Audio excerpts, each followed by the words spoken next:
நாட்டு சிம்மம். அத்தியாயம் 49. ராமலிங்க விலாச அரண்மனை. அரண்மனை வளாகம் நடுநிசியை நோக்கி நகரும் வேளை குலதெய்வமான ராஜராஜேஸ்வரி அம்மன் கோவிலின் இறுதி கட்டளை பூசை பம்பை செண்டை வாத்திய ஒலிகளோடு அடங்கியிருந்தது. அரண்மனையை சுற்றிலும் கூட பாரா உஷார்காரர்கள் முதலாவது பாரிக்குள் நுழைந்திருந்தனர். கோட்டை சேர்வைக்காரர் ஒரு கருப்பு புறவியில் ஒரு வலம் வந்துவிட்டு போயிருக்க அந்த இரவு பொழுதில் சவுக்கை பகுதியில் பரபரப்பு காணப்பட்டதுதான் ஆச்சரியம்.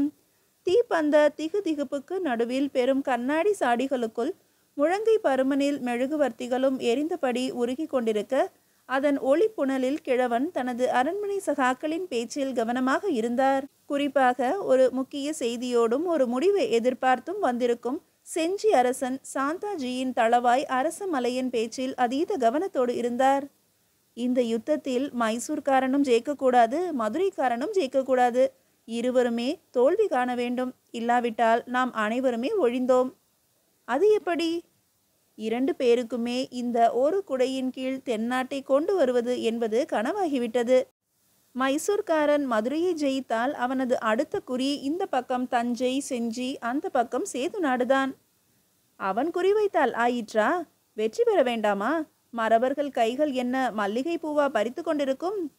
சரி, மதுரை நாயக்கர் ஜெயித்து விட்டால் மீண்டும் மதுரை முழு வலிமை பெற்றுவிட்டது என்று கொக்கரிப்பார். பாளையங்களை உருட்டி விளையாட ஆசைப்படுவார். ஆக எப்படி பார்த்தாலும் இவர்கள் இருவரும் ஜெயிக்கக்கூடாது என்கிறாயா அரசமலை? ஆமாம். ஒரு யுத்தத்தில் இருவர் போரிடும் போது அது எப்படி இருவரும் தோற்க முடியும்? யாராவது ஒருவர் தானே தோற்க முடியும். இதை இருவருக்குமான யுத்தமாக நினைத்தால்தானே அந்த கேள்வியே வரும். அப்படியல்ல, இது மூவருக்கு இடையில் நடைபெறும் யுத்தம். அதாவது தஞ்சை, செஞ்சி, சேதுநாடு மற்றுமுள்ள புதுக்கோட்டை சீமை, பட்டுக்கோட்டை சீமை, அறந்தாங்கி சீமை, பெருநாழிப்பட்டினம், கமுதி சீமை, சிவகங்கை சீமை என்று நாம் சார்ந்த அத்துணை பேரும் 3வது அணி. அப்படித்தானே? அப்படியே தான். 2 பேரும் அடித்து கொள்ளுங்கள். யார் வெற்றி பெற்றாலும் சரி, அவர்கள் இந்த 3வது அணியோடு மோதி வென்றால்தான் இறுதி வெற்றி என்று கூறுவோம். செஞ்சி தளபதி அரசமலை துடிப்போடு பேசினான். தளவாய் அம்பலக்காரன் நிதானமாக கிழவனை ஏறிட்டான். என்ன அம்பலக்காரா, நீ என்ன சொல்ல நினைக்கிறாய்? அரசமலை சொல்வது போல நடக்க வாய்ப்பில்லை என்று நினைக்கிறேன். வேறு எப்படி நினைக்கிறாய்? மதுரையோடு இந்த நொடி நமக்கு பகை இல்லை. மைசூர்காரனும் நமக்கு நண்பன் இல்லை. அவன் செய்வதும் அத்துமீறல். எனவே மதுரை விரும்பினாலும் விரும்பாவிட்டாலும் நாம் மதுரையை முந்திக் கொண்டு மைசூர்காரனோடு யுத்தம் செய்வதுதான் எனக்கு சரி என்று படுகிறது. எல்லாவற்றிற்கும் மேலாக இந்த ஒரு குடைக்கு கீழ் நாட்டை கொண்டு வரும் ஆசை இவர்களுக்கு மட்டும்தான் தோன்ற வேண்டுமா? சொல்லப்போனால் இன்றைய தினம் டெல்லியில் பேரரசர் அவுரங்கசீப்புக்கு பிறகு நிகரில்லாத ஒரே அரசர் எங்களது கிழவன்தான். கங்கை பாயும் பூமியின் தலைப்பாகம் இருக்கிற மாதிரி ராமேஸ்வரத்து மண்ணில் கால்பாகம் இருப்பதுதான் சரி. இந்த ஒரு குடைக்கு கீழ் தென்னாட்டையே கொண்டு வர எங்கள் கிழவனால் தான் முடியும். எனவே மைசூர்காரனை அடக்கி ஒடுக்கிவிட்டு அப்படியே மதுரை பக்கம் திரும்பி எங்களை புறக்கணித்த உன்னையும் இனி விடமாட்டோம் என்று மார்த்தட்டுவோம். அதுதான் சரி. தளவாய் அம்பலக்காரன் பேசி முடிக்க குமாரப்பிள்ளை அதை கேட்டு சிரித்தார். கிழவன் சேதுபதியும் குமாரப்பிள்ளையை பார்க்க குமாரப்பிள்ளை வாயை திறக்க ஆரம்பித்தார். குமாரப்பிள்ளையின் சிரிப்பும் அழுத்தமும் கிழவனை உற்று நோக்க வைக்க நெற்றியிலும் வரி பந்தல். இனி வாய் திறக்காமல் இருந்தால் கிழவனும் விடமாட்டார் என்பதால் குமாரப்பிள்ளையே பேச ஆரம்பித்தார். அருமை அரசே, என் இனிய சகாக்களே, ஒரு யுத்தத்திற்காக நாம் இப்படி நள்ளிரவில் கூடி விவாதிப்பது ஒருபுறம் எனக்கு வேதனையையும் இன்னொரு புறம் சிரிப்பையும் தான் தருகிறது. பிள்ளை சற்று இடைவெளி விட்டார். அனைவரும் அவரை அழுத்தமாக பார்த்தனர். எப்படி என்று விளக்கமாக சொல்லுங்கள் பிள்ளை என்றார் கிழவன் சேதுபதி. சொல்லத்தான் போகிறேன் அரசே. விஜயநகர சாம்ராஜ்யம் எனும் குமாரகபனரின் அந்த நாள் ஆசைக்கு இந்த நாளில் ஒரு விடையை தேடி புறப்பட்டிருக்கிறார் மைசூர் தளவாய் குமரையா. வறட்சியாலும் முன்னர் நடந்த யுத்தங்களாலும் மதுரை பலவீனமாக இருப்பதாக ஒரு நினைப்பு குமரையாவுக்கு இருக்கிறது. அத்துடன் நாமெல்லாம் இன்னொரு முறை மதுரைக்கு உதவ மாட்டோம் என்றும் நம்பி இருக்கிறான் மைசூர்காரன். அதுதான் அவனது புறப்பாட்டிற்கு காரணம். அவனது யூகப்படியே மதுரை நாயக்கரும் வருவது வரட்டும் என்று யுத்தத்திற்கு தயாராகிவிட்ட மாதிரி இருக்கிறது. அதுவும் ஒரு வேதனைக்குரிய விஷயம். எது எப்படியோ குமரையாவுக்கு சாதகமாகவே இப்பொழுது நாமும் பேசி கொண்டிருக்கிறோம். இதுவும் வேதனைக்குரிய விஷயமே. நமது சேது நாடு தனிப்பெரும் பாதையில் முன்னேறி கொண்டிருக்கும் இந்த வேளையில் இப்படி யுத்தம், தற்காப்பு என்று யோசிப்பது சரியா என்று எனக்கு தெரியவில்லை. நம்மையும் அறியாமல் நாம் யுத்தம் பற்றி சிந்தித்து எதிர்காலம் பற்றிய பயத்தோடு பேசுவதை நினைத்தால் கொஞ்சம் சிரிப்பாகவும் இருக்கிறது. குமார பிள்ளை முடிக்கும் முன்பு கத்தரித்தான் அம்பலக்காரன். பிள்ளை, வெட்டு 1 துண்டு 2 என்று சொல்லுங்கள். மதுரைக்கும் மைசூருக்கும் தான் யுத்தம், நமக்கென்ன வந்தது என்று இருக்க சொல்கிறீர்களா? இல்லை பழைய பாசத்தோடு மதுரைக்கு நாமாக வலிய போய் உதவ வேண்டும் என்கிறீர்களா? சபாஷ், அப்படி கேள் என்றான் கிழவனின் மைத்துனனும் கண் இமை போன்றவனுமான ரகுநாத தொண்டைமான். மைசூர்காரன் நம்மையெல்லாம் கையாலாகாதவன் என்று நினைத்து கொண்டு அசட்டுத்தனமாக படை திரட்டி கொண்டு வருவான். நாம் அதை வேடிக்கை பார்க்கவா? இன்று மதுரை, நாளை நாம் தான் அவன் குறி என்பதை மறக்கலாமா பிள்ளை என்று கேட்டார் பெரிய உடைய தேவர். அப்படியானால் இந்த யுத்தத்தில் மதுரை தோற்றுப்போகும் என்பது உங்கள் எண்ணமா? ஒரு கால் தோற்றுவிட்டால் அந்த வெற்றி சந்தோஷத்தோடு நம்மை குறிவைக்க அவனுக்கு எவ்வளவு நாளாகும் என்று கேட்டான் அரசமலை. அப்படி குறி வைக்கும்போது பதிலடி கொடுப்போமே. அப்படியானால் இப்பொழுது கையை கட்டிக்கொண்டு வேடிக்கை பார்க்கவா? என் கருத்தை நான் கூறிவிட்டேன். பிறகு இந்த கூட்டத்தில் என்ன முடிவெடுத்தாலும் சரி, நான் கட்டுப்பட தயார். சேதுபதி அவர்களே, பிள்ளை நாளைய பொழுதை பற்றி சிந்திக்காமல் பேசுகிறார். நீங்கள் என்ன கோருகிறீர்கள்? விஜயநகர சாம்ராஜ்ய கனவை நாம் வேடிக்கை பார்க்க போகிறோம். இல்லை சேது நாடு அதை தகர்த்து தென்னகத்துக்கே தலைமை தாங்க போவதா? அந்த இரவு பொழுதில் விவாதங்களில் அனல் பறந்தது. மைசூரில் இருந்து கொண்டு குமரையா மூட்டிய நெருப்பு சேது நாட்டு அரண்மனையான ராமலிங்க விலாசத்திலும் பற்றி கொண்டு எரிய ஆரம்பித்தது. புறத்தில் நடுஜாமம் வந்துவிட்டதற்கு அடையாளமாக மூளை கொத்தள மணி சப்தமும் கேட்டது. கிழவன் முகத்தில் அதீத சிந்தனை. இறுதியில் ஒரு தீர்மானத்தோடு வாயை திறந்தார் கிழவன்.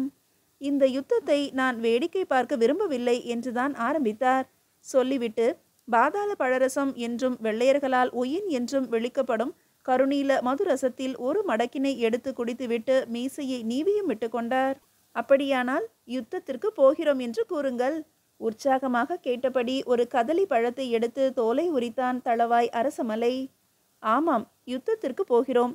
இது ஒரு தவிர்க்க முடியாத யுத்தம். கிழவன் திரும்பவும் மதுரசத்தை பருகிவிட்டு குமார பிள்ளையை பார்த்தார். பிள்ளையின் இமைகளில் படபடப்பு. மன்னிக்க வேண்டும் பிள்ளை, உன் எண்ணப்படி நடந்தால் என்னவாகும் என்று ஒரு முறை என்னை நானே கேட்டுக்கொண்டேன். குமரையா தன் கணிப்புப்படியே எல்லாம் நடப்பதாக நினைத்து கொக்கரிப்பது என் மனக்கண்ணில் தோன்றியது. அதன் பின் அவன் தஞ்சைக்கும் சேது நாட்டுக்கும் குறி வைப்பான் என்பதில் எனக்கு சந்தேகமே இல்லை.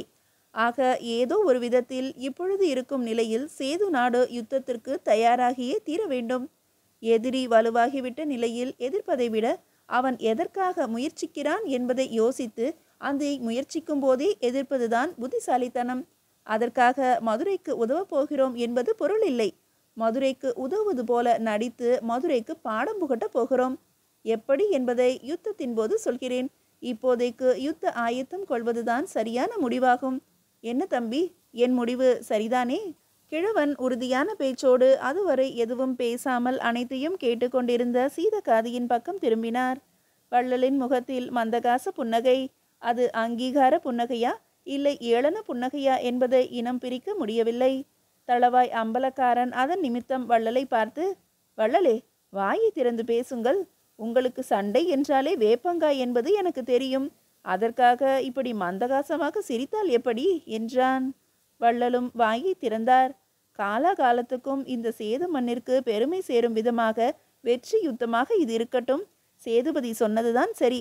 நாளை வந்துவிடும் என்று கருதக்கூடிய ஒரு பெரிய யுத்தத்தை தவிர்க்கும் ஒரு சிறிய யுத்தமாகவே இதை நான் பார்க்கிறேன். இனி யுத்த தந்திரங்களை பற்றி யோசியுங்கள். சாம்ராஜ்ய கனவோடு வரும் குமரையாவுக்கு பாடம் கற்றுக் கொடுத்து அனுப்புங்கள். வள்ளலின் பேச்சு கிழவனை கைத்தட்ட வைத்தது. அருமை தம்பி, அருமை என்றார். அதன் பின் தந்திரங்களின் பேச்சு சென்றது. பொழுதும் விடிந்தது. சேது நாடும் தஞ்சையும் செஞ்சியும் குமரையாவை பொது எதிரியாக கருதி குறி வைத்துவிட்ட தகவல் மதுரைக்கும் போனது. சொக்கநாத நாயக்கர் ஒருபுறம் மகிழ்ச்சியும் மறுபுறம் குழப்பமும் அடைந்தார். மகனிடம் சென்று இப்பொழுதும் ஒன்றும் கெட்டுவிடவில்லை, வெட்கப்படாமல் கிழவனிடம் உதவி கேட்போம், அதில் தவறில்லை என்று பேசி பார்த்தார். அவனோ முன் வைத்த காலை பின் வைக்க மாட்டேன் என்றான். சித்திரை திருவிழாவில் மதுரை சீரிழமை கொள்ளப் போகிறது என்கிற நிலை மாறி யுத்தம் போய் அலை வீசியது. பல்லடத்திற்கு தெற்கில் குமரையாவும் பெரும் படையுடன் கிளம்பி வந்துவிட்டான். அவனை எல்லை தாண்டி விடாதபடி மதுரை படை ஒருபுறமும் சேது நாட்டு படை மறுபுறத்திலும் அத்தோடு கலந்து தஞ்சை படையும் செஞ்சி படையும் ஒரு கடக கால்கோல் போல சுற்றி வளைக்க குமரையா கதி கலங்கி போனான். தன் திட்டம் மாறி போக கிழவன்தான் காரணம் என்பதை புரிந்து கொண்டவன் அந்த இக்கட்டிலும் கிழவனுடன் பேரம் பேசத் தொடங்கி தூது அனுப்பினான். மீதியை இறுதி அத்தியாயத்தில் காணலாம். இறுதி அத்தியாயம் 50. குமரையாவின் சமாதான தூதுவனாக நஞ்சுண்டையாவே தயாரானான். நஞ்சா, போட்ட கணக்கெல்லாம் பொய்யாகிவிடும் போல தெரிகிறதே. திரும்பின பக்கமெல்லாம் நாயக்கருக்கு ஆதரவாக படை திரண்டு வந்து விட்டதே, அது எப்படி? அதுதான் எனக்கும் தெரியவில்லை. தெரியவில்லை என்று சொல்லவா நீ இருக்கிறாய்? எதற்கு இருக்கிறார்கள் ஒற்றர்கள்? இவர்கள் மூலமாக தஞ்சை, செஞ்சி மற்றும் சேது நாட்டின் நிலைப்பாட்டை நீ ஏன் முன்பே அறிந்து வைத்துக் கொள்ளவில்லை? என் கவலையெல்லாம் சொக்கநாத நாயக்கர் மீது இருந்தது. அவர் உதவி கேட்க விரும்பிய போதும் அவரது புதல்வர் விரும்பாததால் உதவி என்கிற ஒரு விஷயமே இல்லாமல் போய் நாயக்க பூமி வசமாக மாட்டப் போகிறது என்று நினைத்து விட்டேன். போதும் உன் அசட்டு சமாதானம்.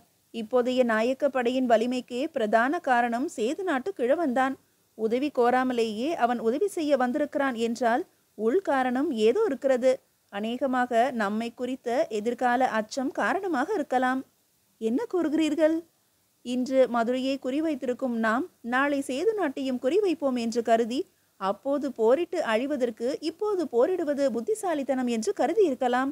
இல்லாவிட்டால் செஞ்சிக்காரனும் தஞ்சைக்காரனும் கூட ஏன் ஒன்றுவிடப் போகிறார்கள்? அப்படியானால் தென்னகம் என்றால் நாங்கள்தான் என்று கூறுகிறார்களா? அப்படித்தான் பொருள் கொள்ள வேண்டும். இப்போது நம் நிலைப்பாடுதான் மோசமாக உள்ளது. இவ்வேளையில் கிழவன் சேதுபதி மட்டும் நம் விருப்பத்திற்கு வளைந்து கொடுத்து நடக்க முன்வந்து விட்டால் நாம் இந்த யுத்தத்தில் வெற்றி பெற்றுவிடலாம். போரிடுவதற்காக புறப்பட்டு வந்துவிட்டவன் எப்படி வளைந்து கொடுப்பான்? இந்த யுத்தம் என்ன கிழவனுக்கும் நமக்குமானதா? சொக்கநாத நாயக்கரும் மதுரையும் தானே நமது குறி. ஆமாம், அதனால் கிழவனை சந்தித்து மைசூர் அரசுக்கு நீங்கள் பகையாளி இல்லை என்று சொல். கேட்பாரா? அது நாம் பேசுவதில் இருக்கிறது. சாதுரியமாகவே பேசுகிறேன். ஒப்புக்கொள்ள மறுத்துவிட்டால், நாம் அச்சப்படுகிறோம் என்பதையும் புரிந்து கொண்டு விட்டால்? என் நெஞ்சை தாக்கும் கேள்விகளாகவே கேட்காதே நஞ்சுண்டா. எப்படியாவது கிழவனை சமாதானப்படுத்தப்பார். அதற்கு விலையாக நாம் வெல்லப்போகும் மதுரையின் புறநகர பகுதிகள் அவ்வளவையும் கூட தந்து விடுவதாக சொல். என்ன இது? நமது விஜயநகர சாம்ராஜ்ய கனவை நீங்கள் பஞ்சு பொதி போல நினைத்து பேசுகிறீர்களே. ஆசை வேறு, யதார்த்தம் வேறு.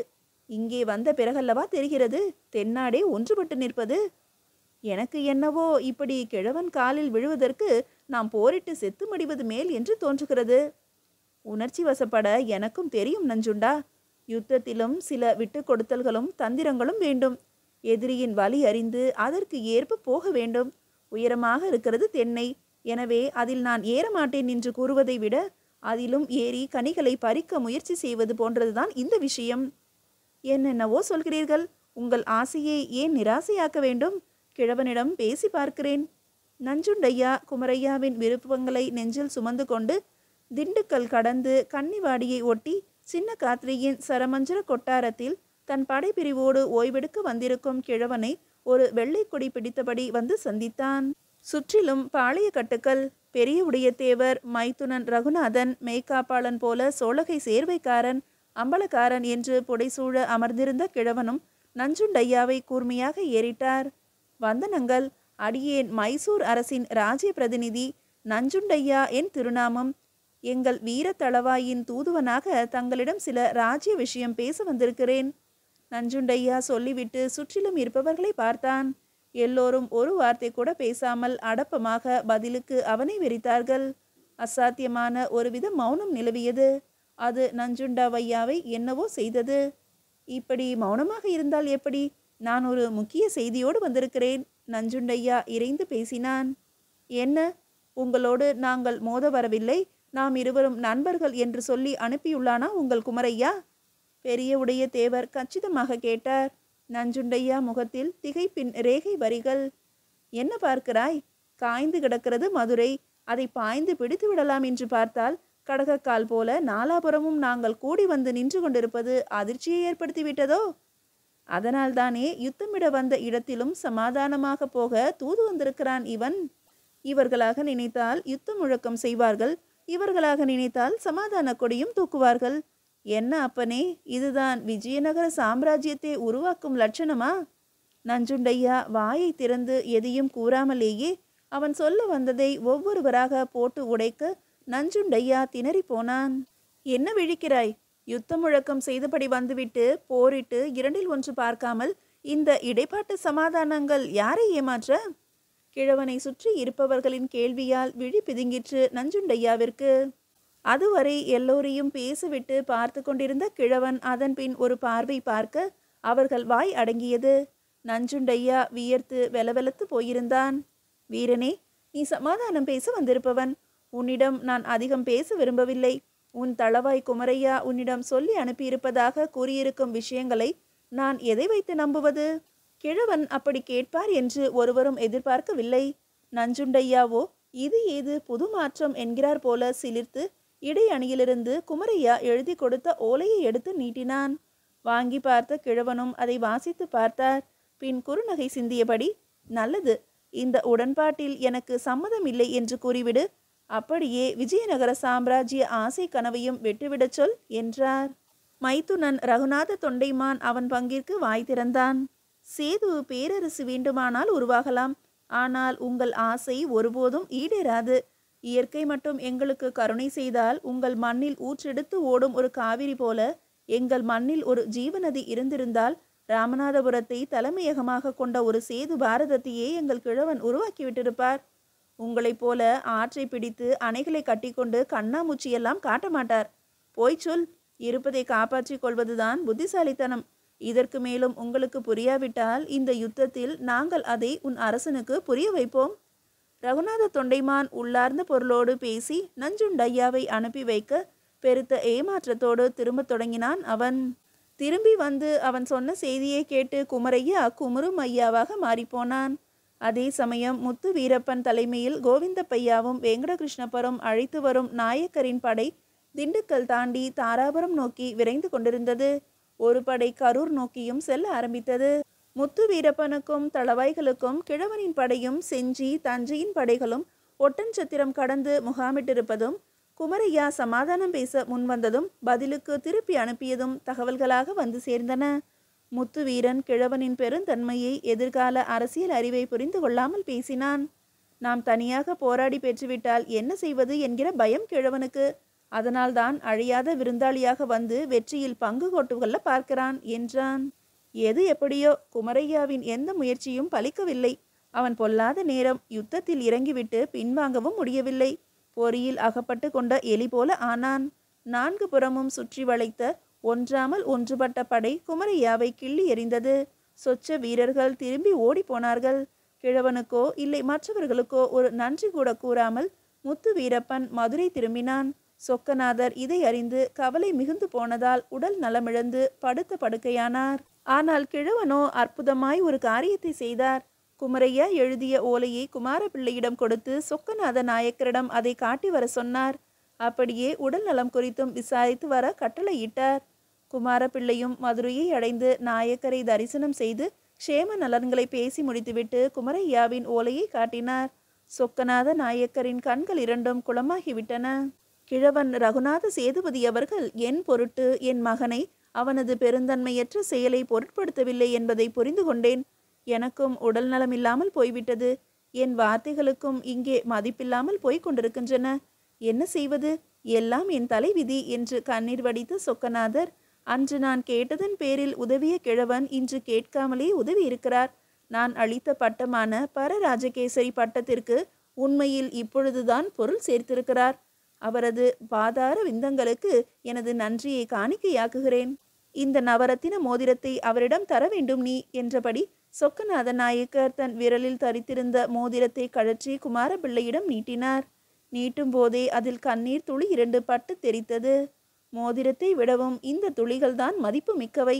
இதை நான் எப்படி எடுத்து செல்ல போகிறேன் என்றது குமாரபிள்ளையின் உதடிரண்டும். அதன் பின் மங்கம்மாளையும் முத்து வீரப்பனையும் பார்த்தபோது அவர்கள் குத்தலாக, இப்பொழுதுதான் வழி தெரிந்ததோ என்று கேட்டு பிள்ளையை சற்றே சோகையாக்கினர். கோவிந்தப்பையாவும் வெங்கடகிருஷ்ணப்பரும் பழைய சிநேகத்தை துளியும் மறக்கவில்லை. கிழவன் அவர்கள் சமயத்திற்கு வந்திராவிட்டால் இந்த மதுரை இந்த நொடி கைமாறியிருக்கும் என்று கூறி தங்கள் நன்றி உணர்ச்சியையும் வெளிப்படுத்தி கொண்டனர். அதன் பின் சம்பிரதாயத்துக்கு ஒரு நன்றி மடலை முத்துவீரனும் செஞ்சிக்கும் தஞ்சைக்கும் சேது நாட்டுக்கும் அனுப்பி வைத்தான். அதில் கீறல் பெறக்கூட சொக்கநாத நாயக்கரிடம் வரவில்லை. அவனே கீறலிட்டு அனுப்பி வைத்தான். குமரையாவை வெற்றி கொண்ட மதர்ப்பு மதுரையின் அடுத்த வாரிசு என்கிற உரிமை எல்லாமாய் அவனை ஒருபுறம் இயக்க, மறுபுறம் நாளுக்கு நாள் சொக்கநாதர் உடல்நிலை மிகவும் மோசமாகி போனது. அதற்கேற்ப சித்திரை வெயிலின் உக்கிரமும் மதுரை நகரை பொசுக்கி எடுத்தது. வறட்சியில் ஆடு மாடுகள் எல்லாம் செத்து விழுந்தன. மழையை எதிர்நோக்கி மக்கள் கூட்டம் வானம் பார்த்து நிற்க, மக்களின் துயரத்தையும் தனது அந்திமத்தின் கடினத்தையும் உத்தேசித்த சொக்கநாத நாயக்கரின் நாடி துடிப்பும் மெல்ல மெல்ல அடங்க ஆரம்பித்தது. 1682 ஆண்டு ஆணி மாதம் 2ஆம் தேதி, அதாவது ஜூன் 16ஆம் நாள், தடுமாறியபடி மீனாட்சி ஆலயம் வந்து திரும்பிய சொக்கநாத நாயக்கர் நல்ல மதிய வேளையில் பகலவன் தகிக்கும் போது கை கூப்பியபடியே மரித்து போனார். அந்த மரண செய்தியோடு ஒரு மணிப்புறா ராமநாதபுரத்துக்கு விரைய ஆரம்பித்தது. ராமநாதபுரத்து அரண்மனையில் சவுக்கையில் அமர்ந்து ராஜ்ய பரிபாலனத்தில் ஈடுபட்டிருக்கையில் புறாவின் செய்தி கிழவனை அடைந்தது. செய்தியை அறிந்த மறுநொடி சர்வ பிணக்குகளையும் மீறி அந்த மன்னனின் மரணத்தை எண்ணி கண் இரண்டும் கலங்கி கண்ணீரை ஏந்தி பிடித்தன கிழவனிடம். குமாரபிள்ளை கொண்டு வந்து தந்திருந்த மோதிரம் விரலிலேயே இருந்தது. அதை பார்த்து அழுத்தமாக நாயக்கர் நினைப்பில் விழுகையில் கண்ணீரும் அதன் மேல் விழுந்து பட்டு தெரித்தது. அவையே ஆச்சரியமாக பார்த்தது. ராஜ நேசம் என்பது எப்படிப்பட்டது என்பதற்கான அத்தாட்சியாக அது விளங்கியதாக தோன்றியது. அதன்பின் அன்றைய அரண்மனை பணிகளை ஒதுக்கி வைத்துவிட்டு நேராக அந்த புறத்தில் உள்ள மாடத்தில் போய் ஆசுவாசப்போடு நிற்க தொடங்கினார். பார்வை எதிரில் தெரியும் நீலவானின் மேலேயே இருந்தது. உள்ளமோ மதுரையில் இறந்து போனது நாயக்கர் மட்டும் இல்லை, தனக்கும் மதுரைக்கும் இருந்த ஒருவித உறுதியான பிணைப்பும் கூட என்றுதான் நினைத்தது. அதற்காக கவலைப்படுவதை விட அந்த நொடிப்பொழுதில் இறந்துவிட்ட சொக்கநாத நாயக்கரின் ஆத்ம சாந்திக்காக பிரார்த்திப்பது உத்தமம் என்று தோன்றியதோ என்னவோ. கிழவனின் கைகள் கூம்பின. உதடிரண்டும் ராமலிங்கம் ராமலிங்கம் என்றும் அம்மா தாயே ராஜேஸ்வரி என்றும் பிரார்த்திக்க தொடங்கியது. அதற்கான அங்கீகாரம் போல அரண்மனை கோவில் மணியானது அதிர்வோடு ஒலிக்க தொடங்கியது. சேது நாட்டு சிம்மம் நிறைவடைந்தது.